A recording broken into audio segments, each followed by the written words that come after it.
அதன் கீழ் குபேர பகவான், அவரின் அருகில் அவருடைய மனைவி சித்திரலேகா.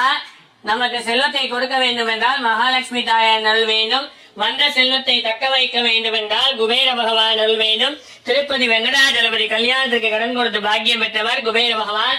நாம் திருப்பதி உண்டியலில் செலுத்தும் காணிக்கைகள் அனைத்துமே அவருக்கு வட்டி கட்டுவதாகவே ஐதீகம். இந்த கலைகம் எப்பொழுது முடிய போகின்றதோ அப்பொழுதுதான் அசல் கட்டி முடிப்பதாக ஐதீகம். இந்த சம்பவங்கள் அனைத்தும் திருப்பதி வெங்கடாஜலபதி சன்னதியில் சுதை சிற்பமாக நாம் காணலாம்.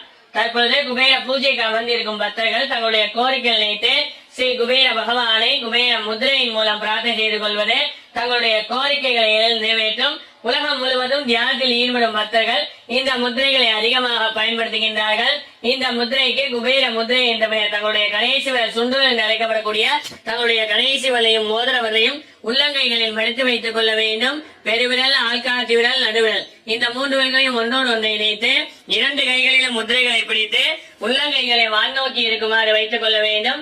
இந்த முத்திரைகளின் மூலம் குபேர பகவான் சந்தையிலும் தங்களுடைய இல்லம் மற்றும் அலுவலக ஸ்ரீ லட்சுமி குபேர திருவுருவ படத்திற்கு முன்பாகவும் தினசரி காலை 15 நிமிடம் குபேர முத்திரையின் மூலம் பிரார்த்தனை செய்து கொள்வது தங்களுடைய கோரிக்கைகளை நிறைவேற்றும்.